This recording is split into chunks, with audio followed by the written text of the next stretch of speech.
Good morning बच्चों। आज हम अशांत आवर्ती दशमलव प्रसार को P/Q के रूप में व्यक्त करने की विधि आपको पढ़ाने जा रहे हैं।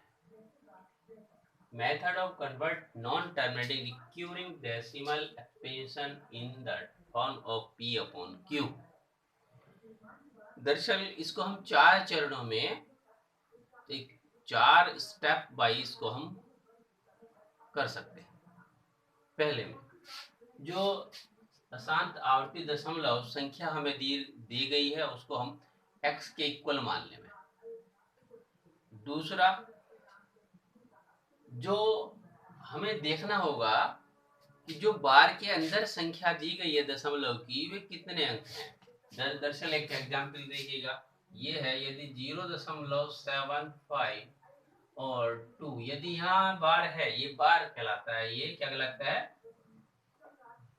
बार। और इसे हिंदी में बोले तो रेखा दंड, रेखा दंड।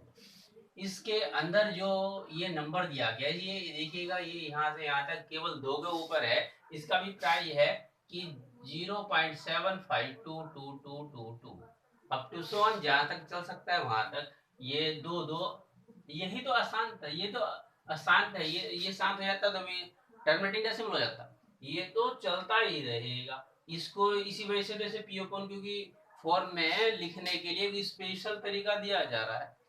चलिएगा, इसको बता ये आपने देखना है कि ये कितने नंबर है। चलिए, ये 3 नंबर है इस वाले में कि 1 2 3, तीसरे नंबर पर आ रहा। अभी ये भी आ सकता है एक ही नंबर है, और फिर इसे हम ये यहाँ तक कर दें, 3 नंबर हो गए। ठीक है, देखिए, और दूसरा देखिएगा, और यदि ये ऐसा हो तो एक नंबर है सिंगल। तो पहले हमने कहा कि पहले नंबर 1 पर दी गई एहसान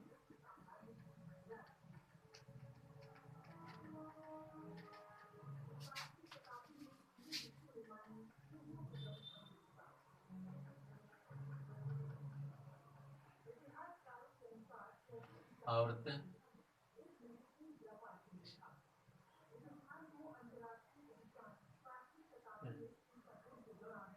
दशमलव को क्या है, x के बराबर माना, x के बराबर मान लेते हैं।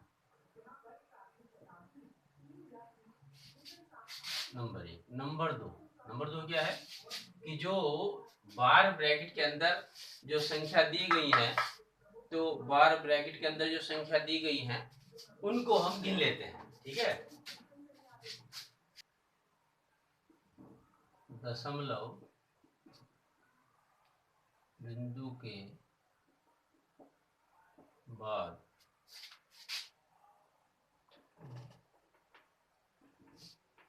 संख्या को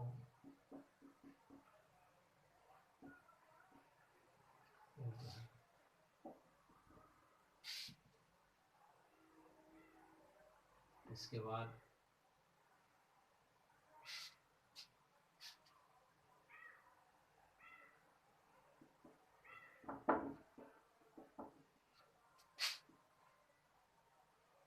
माना ये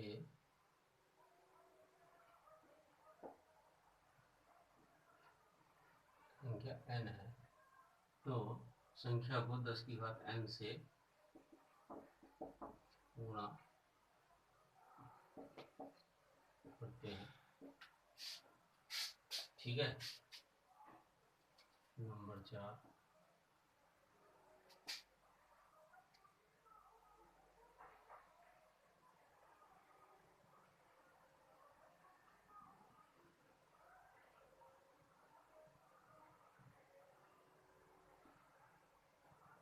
P/Q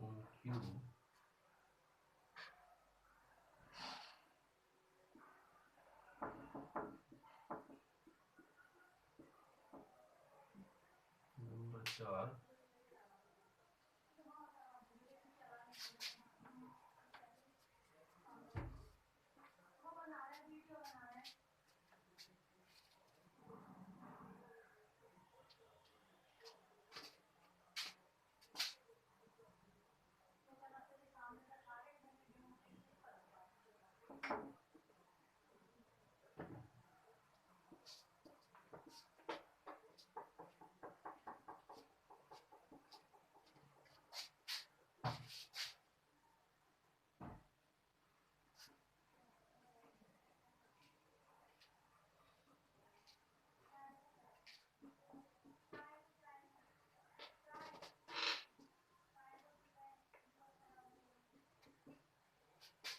देखिएगा कि जो प्राप्त हमें हुई समीकरण x के रूप में एक समीकरण सी प्राप्त हुई, उनको हम घटा लेते हैं आपस में।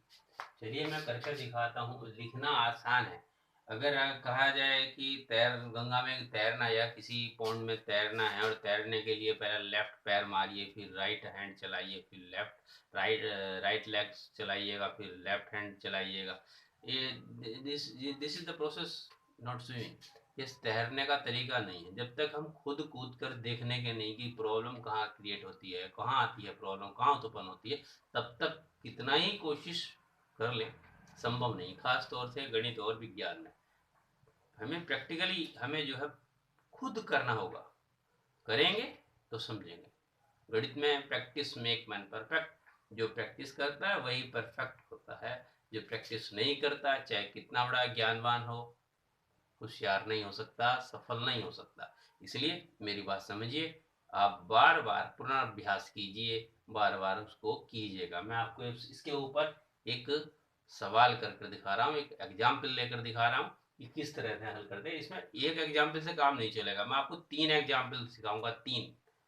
तीन एग्जाम्पल सिखाऊंगा और आप सीखिएगा। देखिए गर्मी काफ़ी है, तो ये गर्मी के टाइम में वीडियो शूट कर रहा हूँ, तो इसलिए लग रही है गर्मी। फिर क्योंकि आपको वर्क करना है, गर्मी जाड़ा बरसात कुछ हो कीजिए।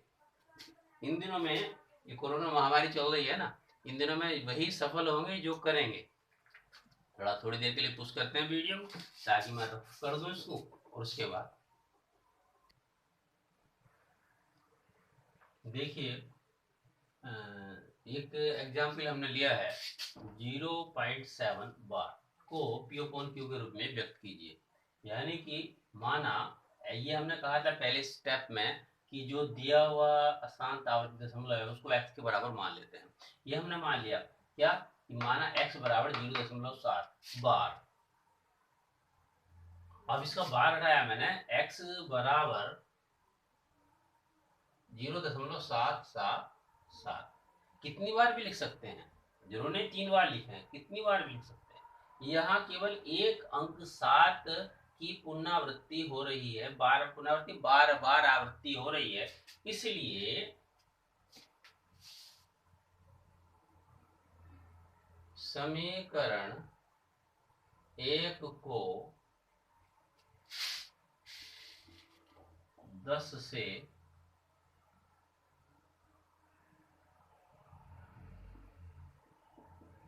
गुणा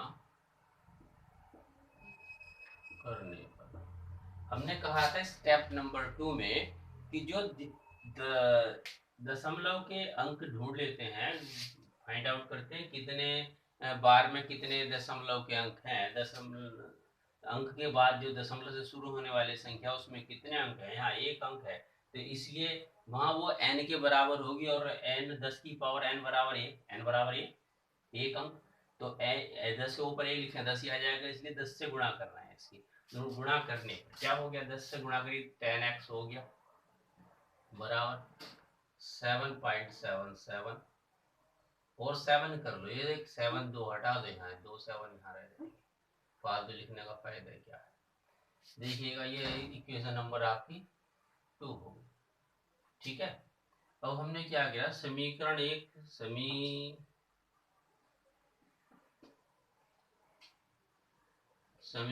2 से समीकरण 1 को, एक मिनट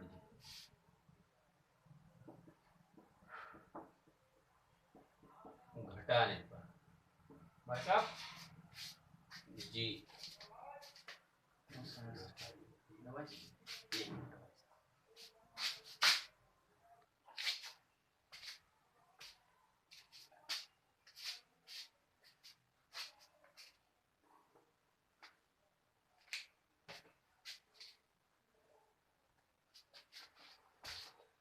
तो समीकरण 2 से समीकरण 1 को घटाने पर यह देखिएगा, समीकरण 2 क्या है आपकी 10x बराबर 7.77 और समीकरण 1 है x बराबर 0.77 माइनस। तो 10 में से x गया तो एकदम 9x बचा और यहाँ क्या बचा 0 बचा 7। तो यहाँ x इज इक्वल टू 7/9। ये आपका आ गया P/Q की फॉर्म।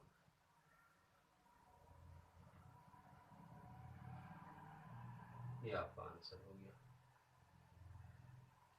अब इस संख्या यही है आपकी। अब इसी चीज को एक दूसरा मैंने बताया था शुरू में ही कि मैं आपको एक नहीं 3 एग्जाम्पल करके दिखाऊंगा, उसकी आवश्यकता है इसलिए मैं आपको 3 एग्जाम्पल करके दिखा रहा हूँ। देखिएगा क्या है, ये एग्जाम्पल है आप देख रहे हैं। इसके बाद दूसरा एग्जाम्पल मैं ले रहा हूँ। इसमें मैं ऐसे रफ करता हूँ, पुश कर देते हैं वीडियो।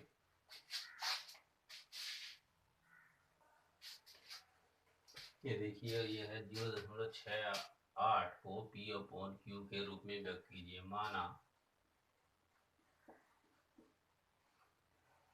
x बराबर 0.69 तो x बराबर 0.69 और फिर द्वारा 69।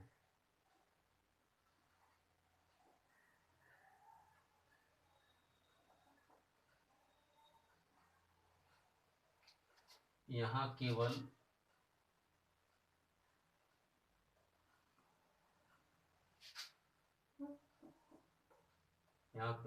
दो अंकों कौन कौन से 6 9 की पुनरावृत्ति हो रही, इसलिए समीकरण 1 को 10 की पावर 2 से गुणा करने पर, यानी कि ये हो गया 10 की पावर 2 क्या हो गया, और ये देखिएगा 10 की पावर 2 10 गुणा 10 बराबर 100।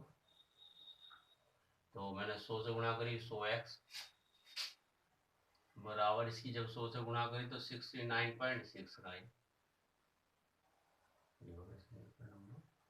2।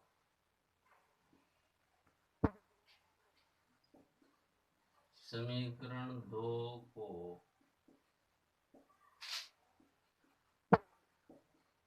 समीकरण 1 में से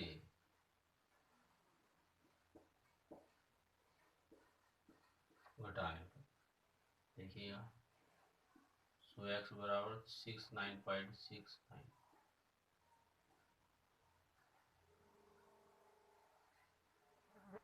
2 और यहाँ आ गया आपका x बराबर 0.69। तो अब घटा दिया आपने, माइनस माइनस, तो ये तो हो गया 99x और यहाँ क्या आ गया 69। देखो ये घट के 0 आ गया। तो x इज इक्वल टू 69.99। ये आपका P/, अतः अभी लिख भी सकते हैं यहाँ, ये 0 आंसर ना लिखे, हाँ लिख भी सकते हैं। अतः 0.69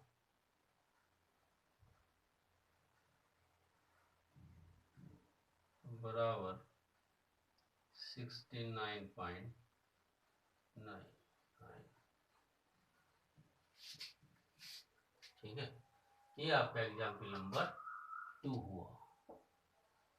क्योंकि इसमें देखिएगा n की पावर 2 लिया है, यानी कि 2 A1 2 अंक है, 2 अंक है, दो अंकों की पुनरावृत्ति। ओके, अगर जब 3 अंकों की, इसमें 3 अंकों की पुनरावृत्ति होगी तो हम 10 की पावर 3, यहाँ 10 की पावर 3 आ जाएगा, यानी कि 1000 से गुणा करेंगे। तो यही चीज है, यदि यहाँ एक ऐसी नंबर आता है जिसमें 10 की पावर भी हो और यहाँ एक अंक बच जाए तो एक अंक इधर ले जाएंगे और फिर एक अंक ले जाने के लिए 10 से भी गुणा करेंगे, 100 भी करनी पड़ सकती है, 1000 भी करनी पड़ सकती है। देखिएगा पहले बहुत सिंपल तरीका है, ये समझिएगा, है ना। एक दो जो एग्जाम्पल हम एक दो सवाल खुद भी करेंगे, घर पर भी करेंगे, तब भी आपको बेहतर समझ में आएगा। ठीक है, और एक आधा सवाल में इसको पुश करके एक सवाल दो सवाल और करा रहा हूँ ताकि आपकी समझ में आए कि चल क्या रहा है।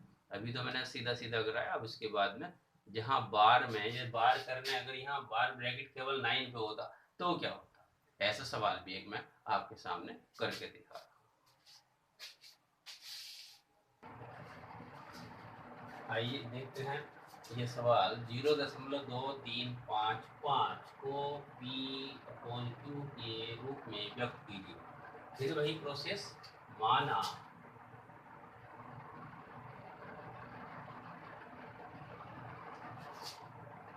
x बराबर 0.2355।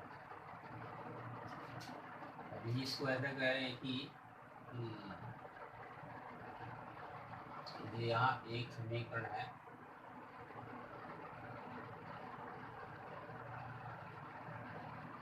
समीकरण एक को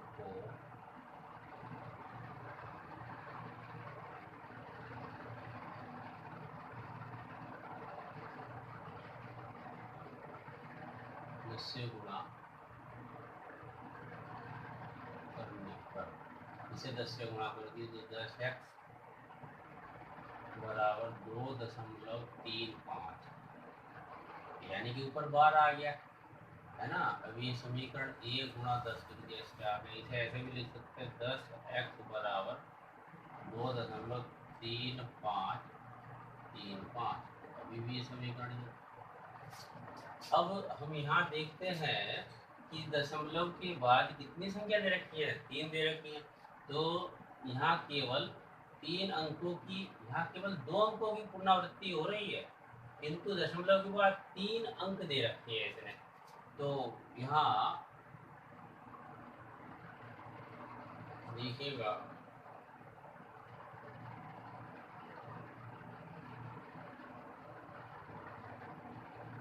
तीन अंकों की पुनरावृत्ति है, 2 अंकों की पुनरावृत्ति हो रही है,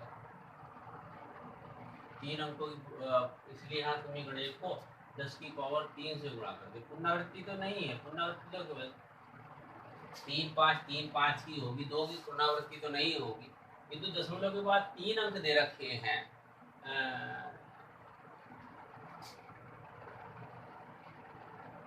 यहाँ 2 लिख देते हैं, 2 अंकों की पुनरावृत्ति हो रही है, किंतु दशमलव के बाद इसमें यहाँ बढ़ा देते हैं,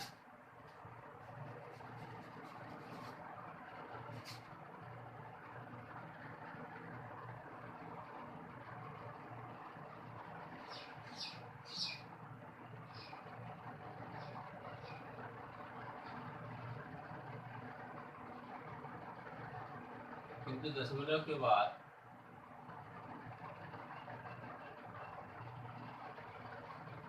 3 अंक,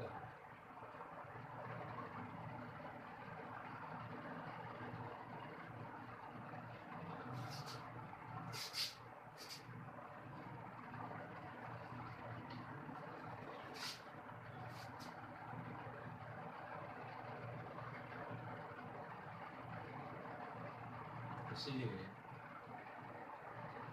समीकरण 1 को 3 से गुणा करने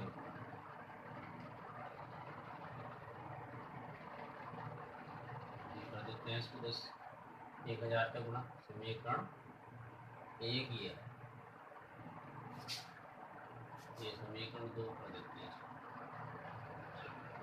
समीकरण, हाँ 1 को 1000 से गुणा कर दी, तो 1000 से गुणा करी तो हमने कहा ये तो हो गया 1000 है बराबर, ये पूरा का पूरा इधर आ गया 2 3 5 दशमलव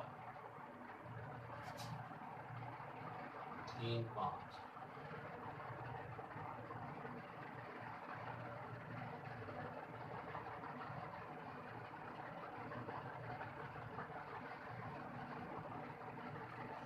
समीकरण 3 में से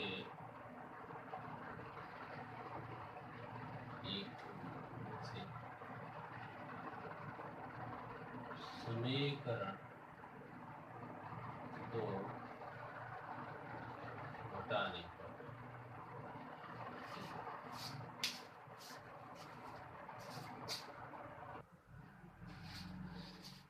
के बाद क्या आता है देखिएगा।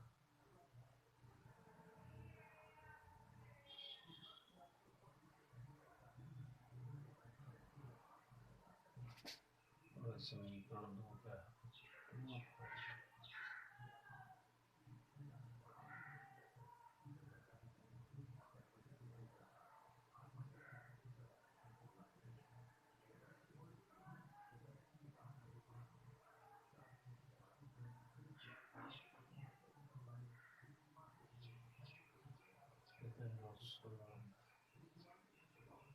और ये क्या बचता है 200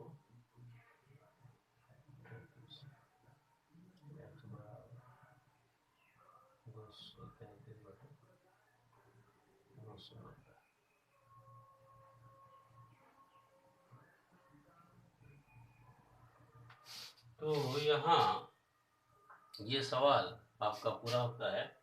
और इस सवाल में खास बात यह है कि इसमें 1000 से भी गुणा किए हैं हमने, और हमने यहाँ पर 990 में से भी गुणा करी है, वो सॉरी 10 से भी गुणा करी है। और पहले जो स्टेप लिया था हमने कि x बराबर जो दी हुई संख्या थी, माना x बराबर, तो ये 4 स्टेप, इसमें 3 स्टेप यूज करे हैं। और इसमें सबसे विशेष बात क्या है कि ये वाला अंक 0.2 जो है 2 पर बार नहीं लगा हुआ है, तो बिना बार वाले अंक का किस तरह से हल कर लाएंगे वो दिखाया गया है इस वाले सवाल। ठीक है, और सवाल भी आपको मैं करके दिखाऊंगा। इस वीडियो में तो इतना ही करके दिखा रहे हैं, इसके बाद एक नई वीडियो लेकर आपके सामने पुनः उपस्थित होंगे।